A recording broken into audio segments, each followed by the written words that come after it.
Welcome back to Hardware Unboxed for part 2 of our February Q&A. More questions to get to in this part because there were just so many great questions, so many negative questions to get to. So we'll be talking a little bit about that, but GeForce 50 series has just been out. So what are you going to do? You're going to be talking about that sort of thing. So I guess let's get into it. Today's sponsor spot is brought to you by Thermal Grizzly and the new Duranaut High Performance Thermal Paste. Duranaut offers extreme long-term stability combined with outstanding thermal conductivity, and this has been achieved through a specially engineered silicon oil combined with aluminium microparticles and zinc oxide nanoparticles of various shapes. Duranaut isn't electrically conductive and won't harden over time. For best performance, you'll want to apply a very thin layer, and to help with this, included is the TG Spatula Pro. The spatula's revised design allows for increased pressure during application, making it easy to spread a thin, even layer of Duranaut. So for more information, please check the link in the video description.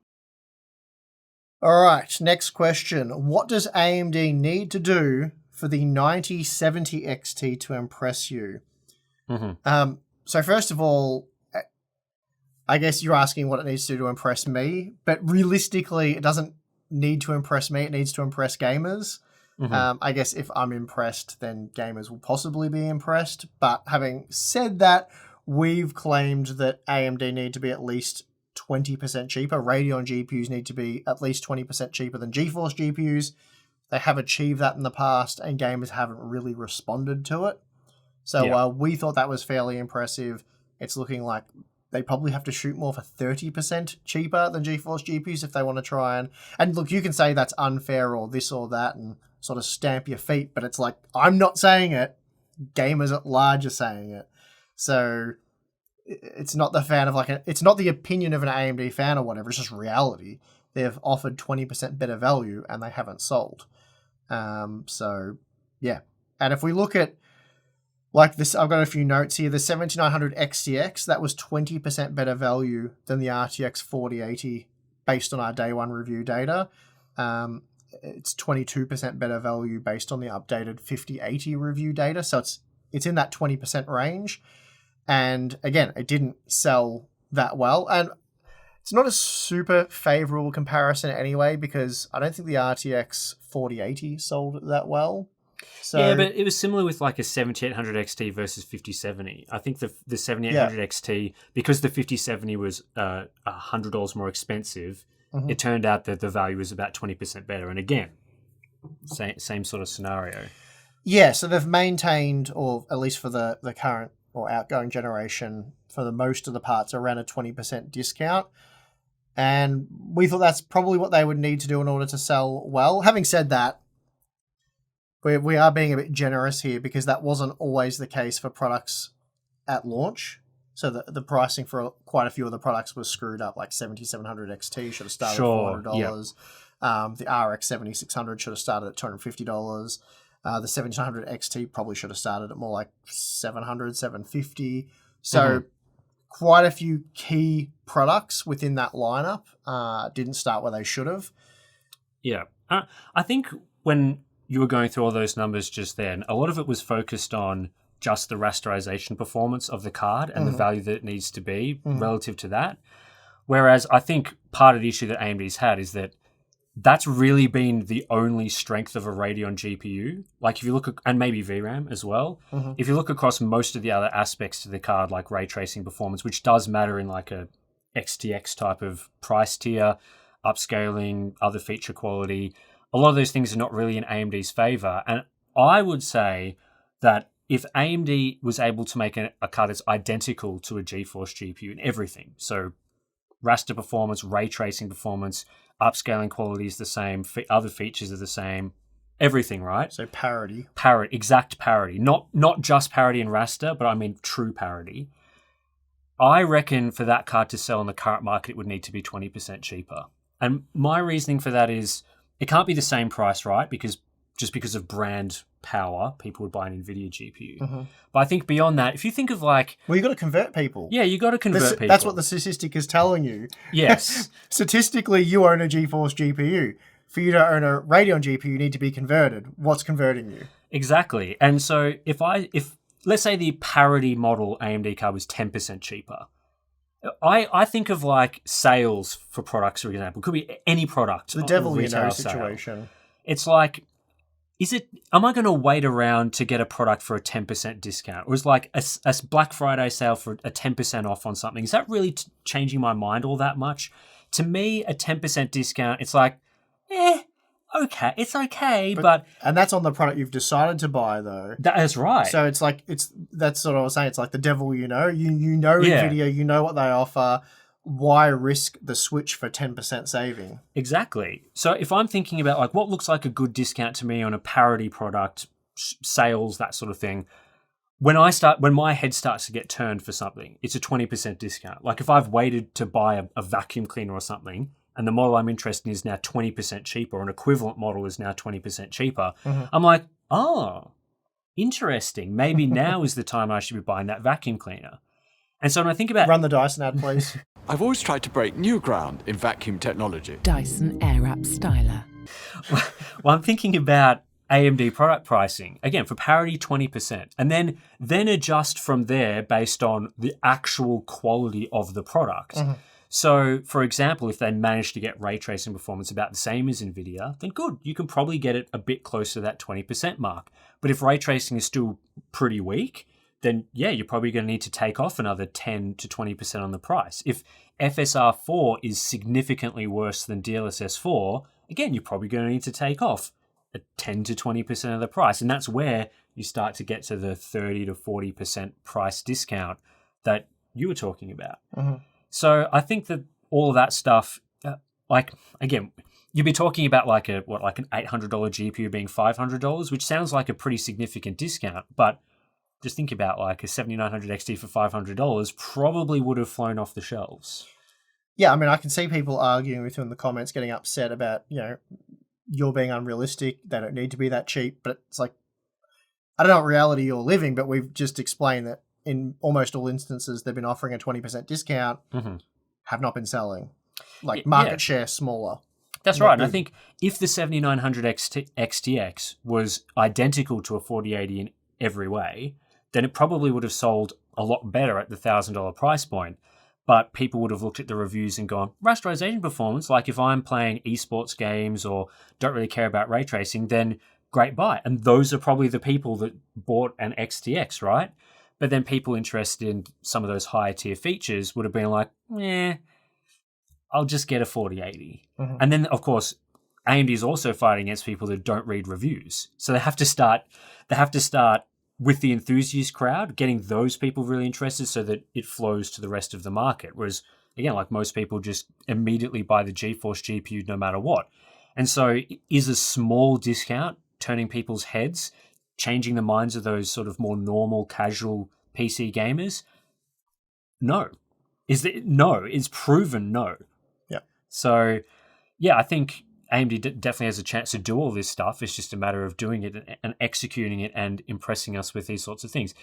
On top of that, they still need to make sure the hardware isn't terrible. They can't just launch cards with inadequate VRAM, missing video encoders, not enough display outputs. I'm talking about a 6500 XT. Like, you can't release that product. And like, there's no price of that card would have been like, wow, unless it was like, I guess, $50 or something.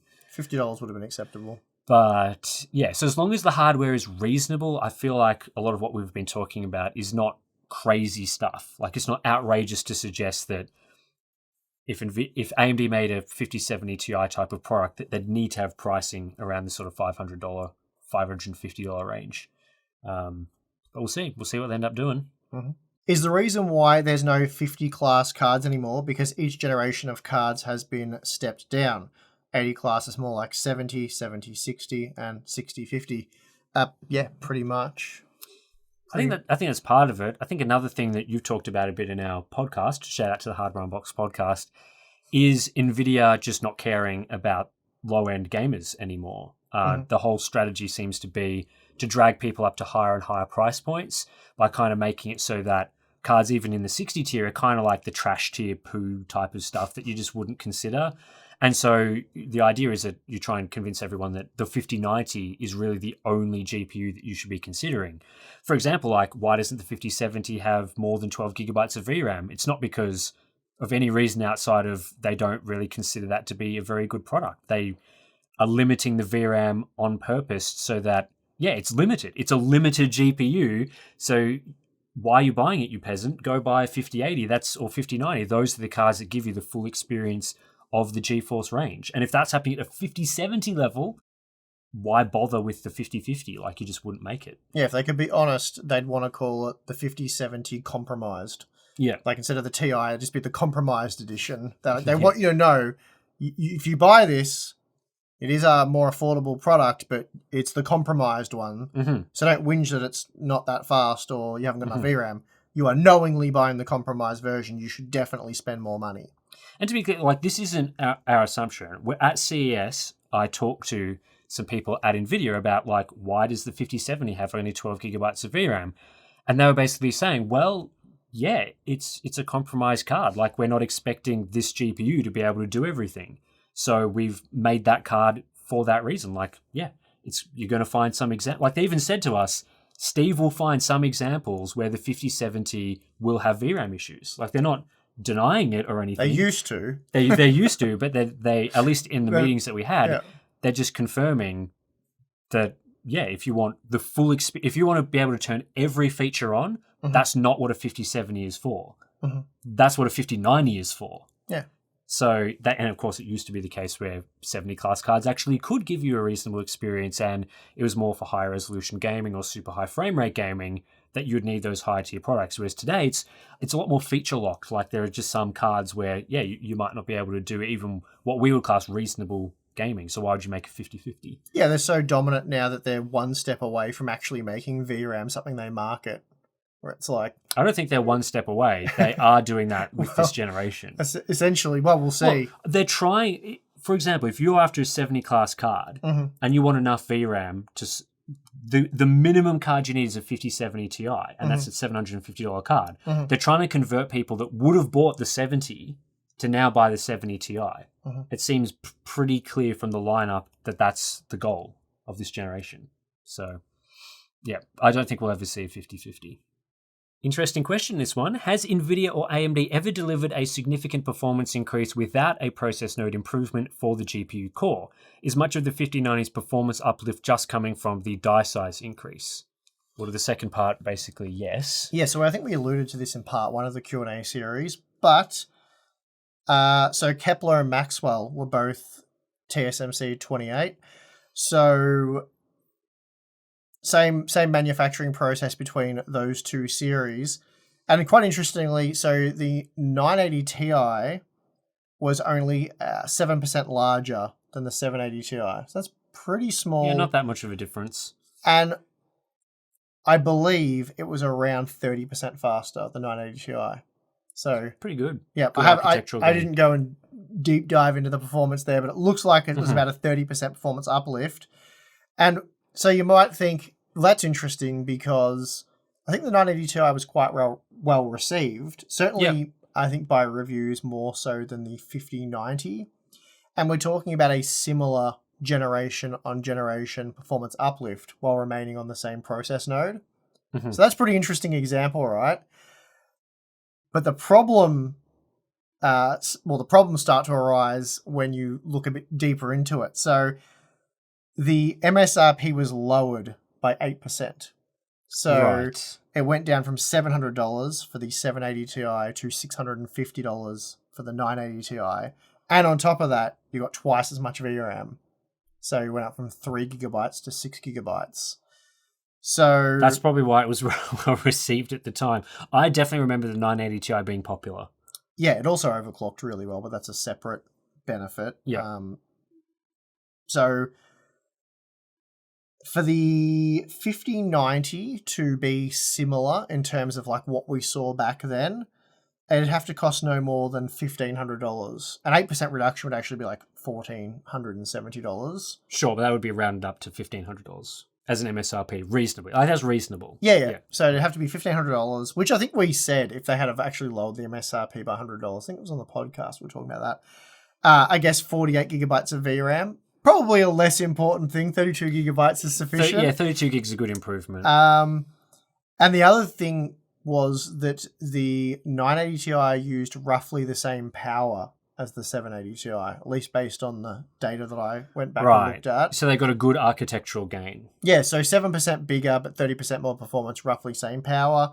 Whereas, what is it, like 27% faster on average for the 5090 for around 30% more power? I think people would forgive that, though, if they hit the other two, like the value aspect. The VRAM is obviously actually... Sure, but I mean, if you add all those things together, it's like... Yes. That's why the 980 Ti was much better received because of all of those things. I want to read this because when I was researching this, I read probably 6 different reviews, like Tech Power Up, Guru 3D, and Antec. RIP Anantec. Yeah. Sad times. How is this? So this is one paragraph from the Anantec conclusion. So they said, so this is for the 980 Ti review in their conclusion. They said it's still not enough to double GTX 780's performance, nor are we going to get there until 16 nanometer, but it's a bright spot for those who may want to upgrade a bit sooner than 2016. On the other hand, GTX 780 Ti owners will almost certainly want to hold off for the next generation despite the name. So basically back then they were saying, because it's not double the performance, like it's not an insane upgrade. So that was pretty wild going back and reading that. And then obviously, the 30%, you definitely don't upgrade it for 30% more performance. That's crazy talk. Yeah, I mean... Times have changed, obviously, but... A lot of what you were talking about with the value of that product probably did hold true for like a 4090 versus 3090, at least at MSRP, because it was significantly faster. The price didn't increase that much. I guess it did have the same level of VRAM, so you didn't really get that advantage. But obviously that was a different generation. But yeah, I mean, it was interesting that same node, they were able to lower the price, And I believe that probably is because the wafers would have gotten cheaper between the two generations. Yeah, I think it was about 18 months. So usually when you buy wafers right at the start of when a node's available, you are hit with a kind of a double whammy. The price of the wafers is probably at its highest, and also the yields will be at their lowest. So you're kind of hit with, it'll cost you the most at that time to get a die of a certain size. Then later in the node's life cycle, generally speaking, especially if they've launched an even newer node, the old node will get cheaper, and then the yields will be improved as well. So you'll get more usable dies out of a single wafer. And so that's likely why they were able to take a similar or even slightly larger die and actually reduce the price. I doubt that it cost them margins to do that. There would have been more competition back then as well from Radeon. That would have been the 290 era, R9 290. And those were pretty good GPUs from memory. So yeah, competition would have affected that as well. But yeah, just not happening these days, is it? Are we ever going to get an unambiguously good GPU again? Not an it depends card, but an actual straight up recommendation. GeForce has lost the plot, Radeon never had it, and Intel can't decide if it wants to exist right now, so I'm concerned we're going to have to deal with GPUs being overpriced and underspec for a while. I mean, there's so many different ways you can answer this. We have the new Radeon GPUs coming up. What they do, no idea. Could be just another big old flop. They could actually get serious and want to turn things around at Radeon and be, I was going to say, like seriously aggressive or super aggressive on pricing, but I feel like that's making it sound like they're doing something bold. By being what we would sort of think as being super aggressive is kind of the minimum of what they need to do in order to sell them. Yes. So anyway, there's that angle, but then there's just the angle of it is what it is, because cards like the 5090, the 5080, like reviewers universally canned the 5080. I would say 90% of all 5080 reviews globally were negative. Some of them highly negative. And the retailers I spoke to, they were like, we didn't get that many 5080s. Like, we were hoping to get more. And then we saw, we got previews of reviews and stuff, and we were a bit worried that we overbought. And they're like, they all sold like hotcakes. Gone. The Astral model from Asus, it's like 50% over MSRP. Gone. Whatever. And one of the retailers I spoke to said that was one of the higher volume cards was the Astral gone. So I know that's initial demand, and maybe that won't be sustained for the next 12 to 24 months. Well, it's at least 12 months, and they'll probably refresh it, right? So how well will that be sustained over the next 12 months? And what will GPU shipments look like? And GPU shipments, even if they're in decline, doesn't tell the story, because profits can be massively up because they're making so much more per unit. Yeah. So thinking that prices will come down because maybe GPU shipments have come down is a misleading statistic. But I just think, I don't know. Like, we always heard for a long time that, GPU prices are creeping up because of reviewers. It's reviewers' fault. They're creating hype around these products and people are still buying them. It's quite clearly not the reviewers to be blamed here. Again, 5080 reviews were quite negative almost universally. Cards sell like hotcakes at just absolutely absurd. I mean, $1,000 US, you might not say that's absurd. I think that's absurd for that particular product. It definitely needed to be cheaper, especially given that you could acquire pretty much the same performance 12 months prior. So I don't get the 5080 hype at all. There's no extra VRAM. Yeah. But I mean, if there was competition for that card, then maybe that wouldn't have happened. Well, that's right. I mean, it is still, technically speaking, the best value product at that performance tier. Yeah. So, I mean, I get what this question is coming from because we've seen a lot of quite poor launches.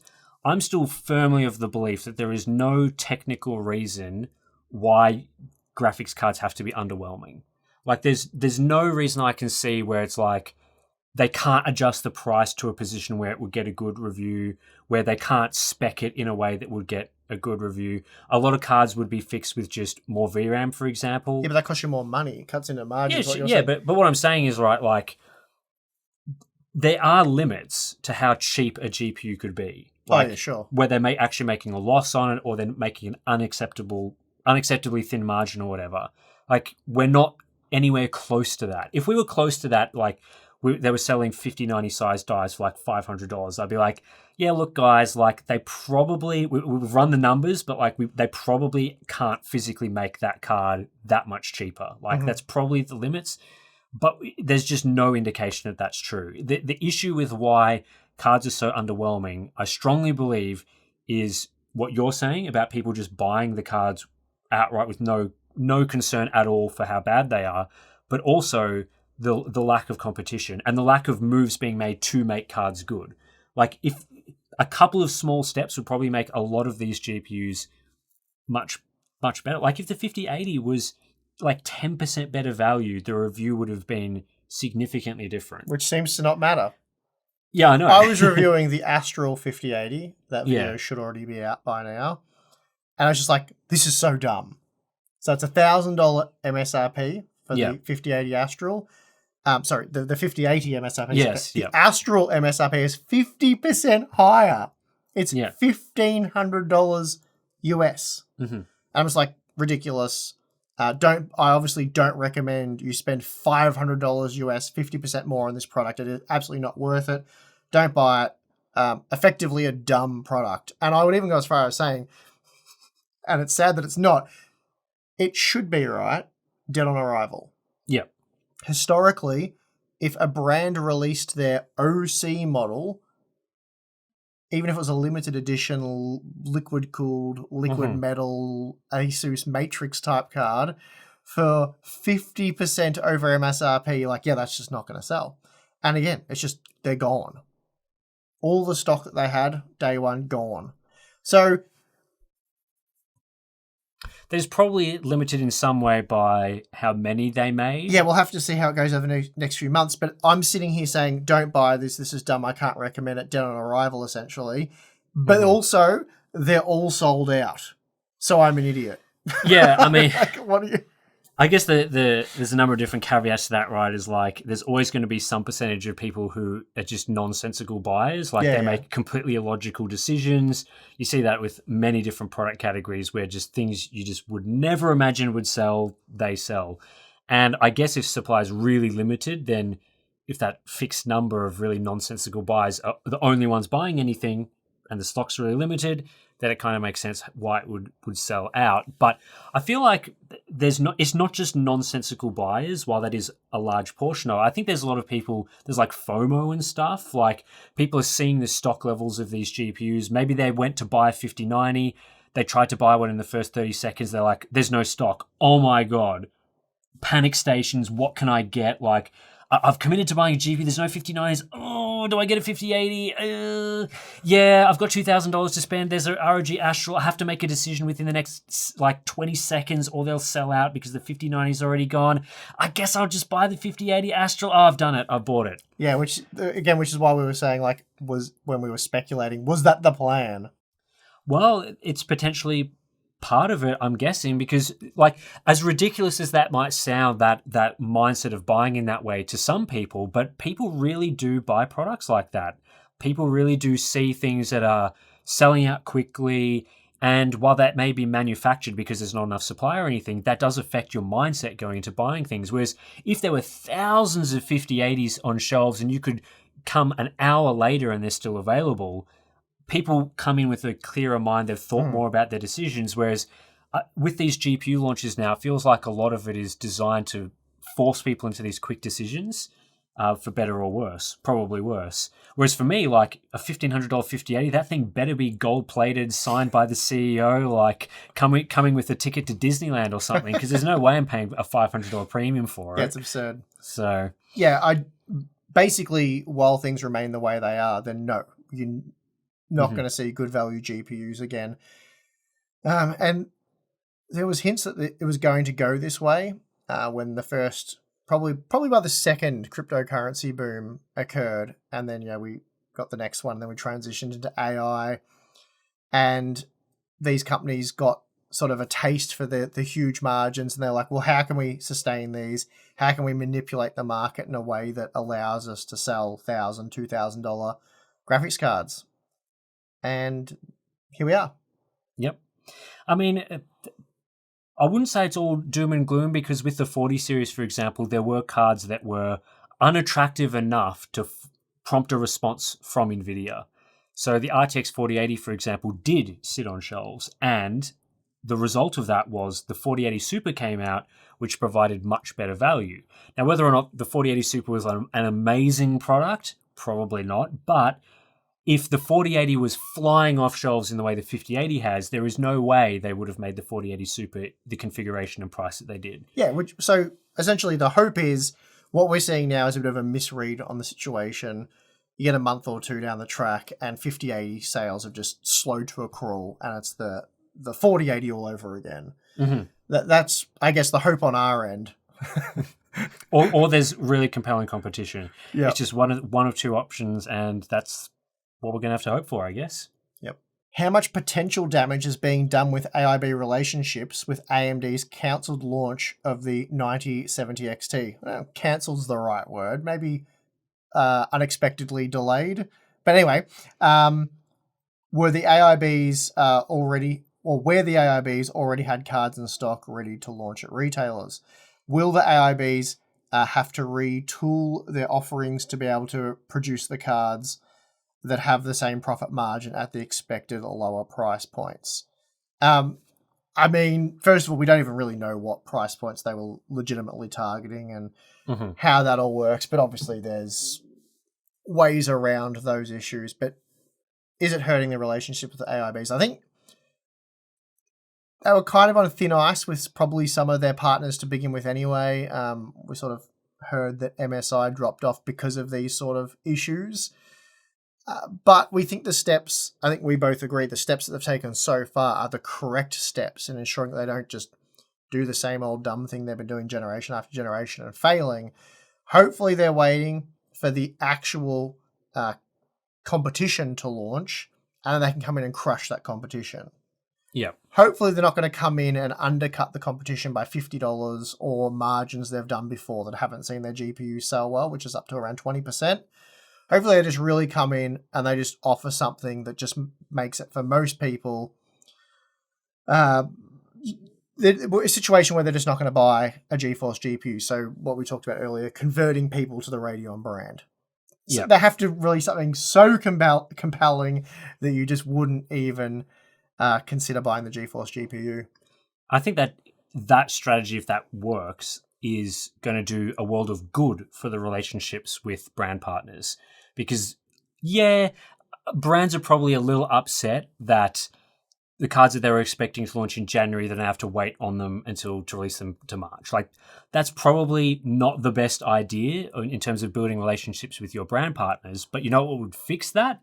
Is if cards were flying off shelves because they're so popular. Yeah, the alternative would have been to do what they did last time, which is launch now at an unattractive price and then have them not sell and then turn around to the partners and say, well, we're slashing the prices anyway, which is you're talking about. So the inevitable happens and then there's no hype around the product. So the price gets slashed anyway. So the inevitable plays out. But all the negative reviews are still there, or the lukewarm reviews, or the, wait for the RTX competition to launch and then we'll make our decision. Then the RTX competition launches and we're like, the Radeon GPUs just aren't cheap enough. These are better. You might as well buy the GeForce GPU for these reasons. Yeah. And history repeats itself. I think the pricing doesn't affect the offerings of the card all that much because AIBs, they're always operating on a margin relative to the price that it's going to cost them for the GPU. So it's not like they've gone, we've made this card for $600 and now AMD's made it $500, therefore we're losing $100 on every model. It's more they're factoring in, well, the stuff we're adding to the card is costing us $50, so we're going to price our card whatever the MSRP is, plus $50 for the premium model or plus $0 for the MSRP model or whatever. That's all factored into margin type discussion. The only way they'd really get burnt is if, for example, they decided to make a super premium model like a liquid cooled model or an Astral or something like that. And then it turns out the product line actually isn't really well suited to a high-end card. So if they're expecting it to be a $1,000 GPU, it's actually a $500 GPU, and they've made these ridiculously overpriced coolers that are costing them a fortune to make, that's how they would get burnt. But I think with most normal coolers, most normal offerings, if AMD changes the price by $100 or $200, it's not going to impact that side of things all that much. Obviously, the percentage differences price over the MSRP will change a little bit, but I think most AIBs will be able to cope with that sort of situation pretty well. And even with things like price cuts after the fact, it does annoy AIBs when that happens, but again, it's not like AMD cuts the price, then AIBs are forced to sell cards at a loss. There are rebates at the back end and incentives.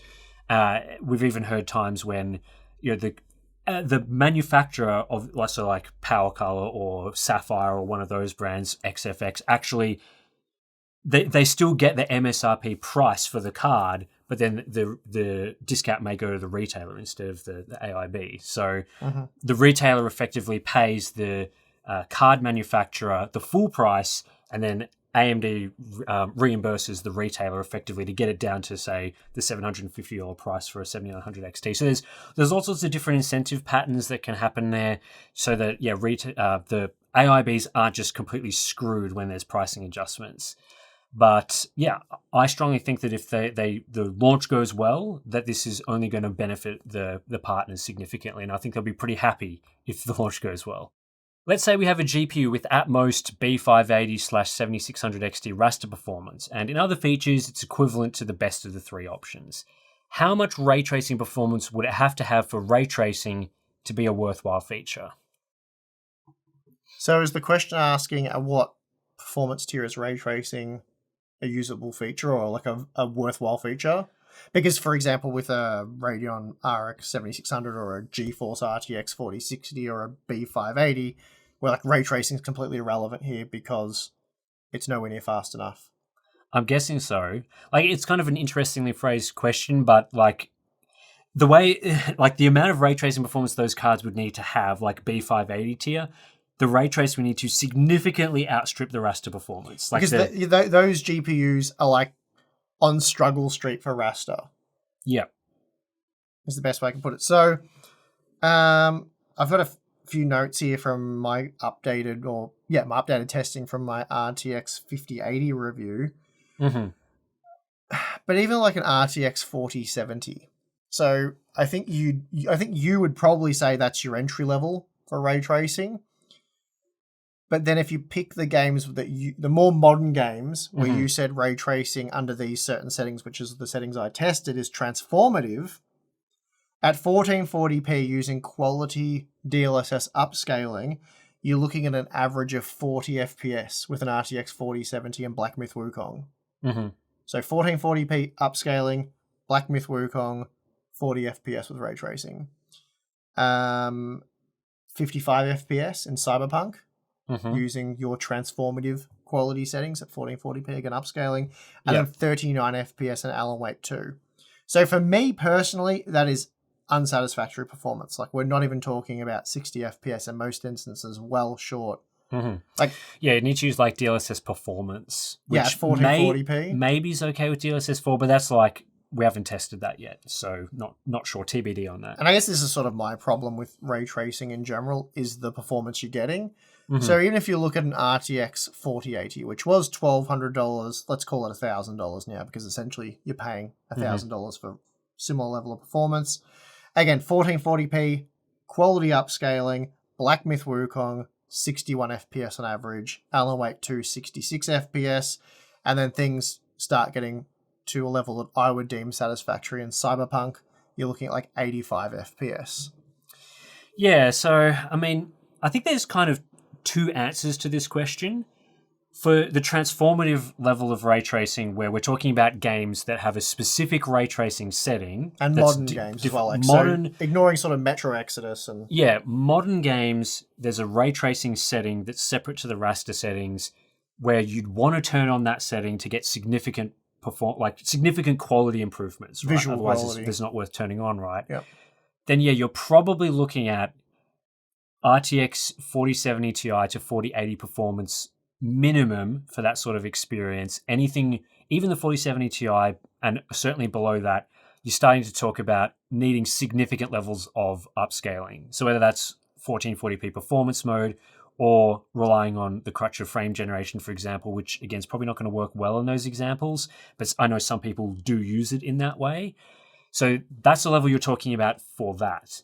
The other angle is the games where you're kind of forced to use ray tracing. So for example, like a Star Wars Outlaws and Indiana Jones. I think there's more games coming this year, like Doom. The new Doom game is going to force ray tracing. That's a little different because you'll probably be able to use like a medium to low quality setting on some sort of GPU. So you wouldn't want the ray tracing performance to be like devastatingly low, because then those games are just flat out not going to work. Whereas a game like Alan Wake 2, for example, works just fine on like a 4060 if you turn off ray tracing. You would just use the medium quality settings.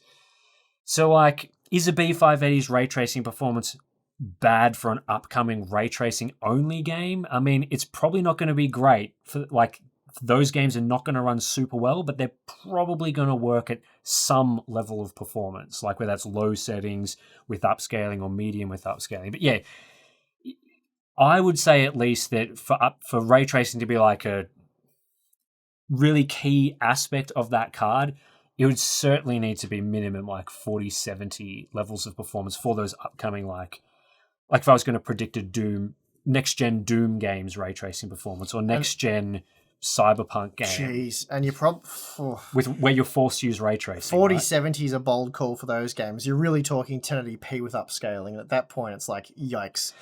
I'm talking like, it depends on how much ray tracing. Like, I'm assuming ray tracing's forced. It's just a question of how low can you go, right? That's the problem with all these compromised experiences. It becomes highly subjective, obviously, but in my opinion, my experience testing it all for myself, I would much rather have a 4070 and never touch ray tracing. I would rather aim for I would much prefer the quality, the sharpness, the improved detail at a higher resolution than I would lowering the resolution to try and enhance visuals that way with ray tracing. I've always felt that way, and I still feel that way today. I mean, there's certainly issues like Star Wars Outlaws. The reflection quality is not very good at sort of your medium to low settings. They can get very grainy, and there's a lot of issues with that. So, I mean, I get what you're saying, like, you would prefer to do it your way. I just think that in the next year, you will be forced to do it the ray tracing way. Which, there will not be an option not to. Which is why I'm saying it has to be the 4080. Because this has always been the problem with ray tracing, right? People focus too much on, but it's the future. Evidently, we're seeing that. But what happens is the GPUs aren't organic. They don't work out and get tougher and better at ray tracing. So the underwhelming ray tracing performance that I just informed you of in games like Black Myth Wukong and Alan Wake 2 is only going to get worse for future titles that do a more impressive level of ray tracing. And I already think that sub 60 FPS gaming is unacceptable. Like, ray tracing is not that good that I'm going to go below 60 FPS. And I think the vast majority of people agree with me. But whether you do or you don't, that's just my opinion anyway. I would much rather play Black Myth Wukong, for example, at 90 FPS without ray tracing than at 40 FPS with ray tracing.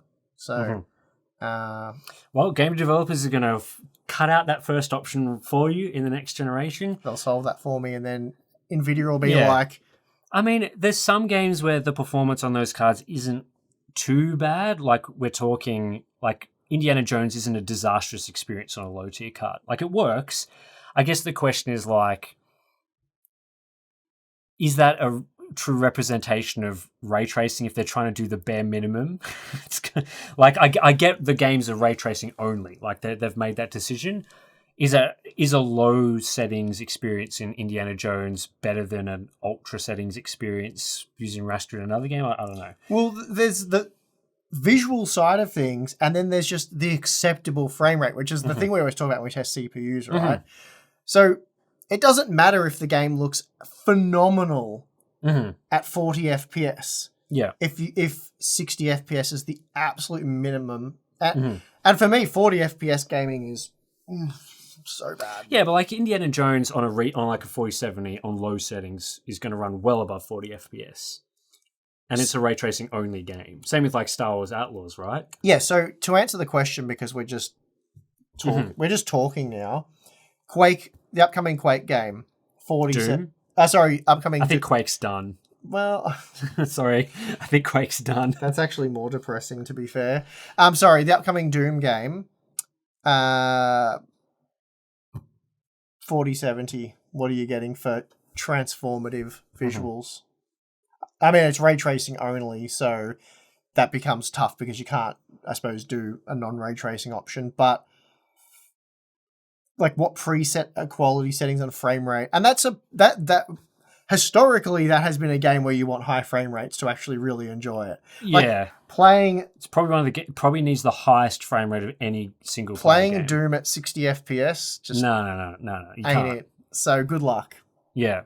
Good luck with that. Yeah, it's going to be really interesting to see how that goes because obviously the developers can even make different choices, right? Like they could force people into having to buy extravagant ray tracing GPUs to run their games, or like really cut back on ray tracing to the point where, like, if we're talking about running Doom on low settings, ray tracing's forced on a B580, is that like a true ray tracing experience, or is it kind of just ray tracing imitating raster and it's kind of forced, but you're not really getting the true benefits of ray, if you know what I mean, right? Like ray tracing, Nvidia advertised ray tracing. They're talking about this ideal of ray tracing. I think we're getting there with path trace games like Alan Wake, Black Myth Wukong, when you turn on those settings. But if we're talking about like the lowest possible quality settings in a game where ray tracing is forced on, is that really what we meant by ray tracing? Like, yeah. So, yeah. Anyway, let's move on to the next question because a lot of that's just speculative. We'll see how that plays out for upcoming games sort of thing. But yeah, it could get pretty quickly where those low-tier GPUs are going to become unusable in modern games, which would be disappointing. All right, we're going to hit pause for the second time on part 2 of this month's questions. Again, there's been so many great questions this month that we're going to probably do a part 3 in a couple of days from now, so we just thought, you know what, we've been loving talking about the GPU market, the state of the GPU market at the moment, things that can be done there, that we're going to treat ourselves to some more very super positive questions in part 3. So stay tuned for that on the channel soon. What else? We've got our Patreon page. So if you want to sign up and gain access to some cool benefits, then that's available as well.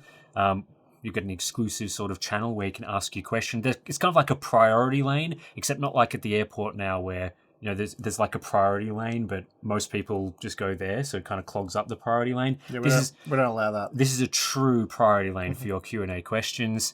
Monthly live stream, which we'll be doing shortly after recording this, but there's always next month. And then, yeah, the Discord is just a great place to chat about stuff. It's always enjoyable in there around, you know, you publish your 5090 review. Basically your live watching occurs in there, which is always nice. So, yeah, that pretty much does it. So, thanks for watching. I'm your host, Tim. I'm your host, Steve. See you in the next one.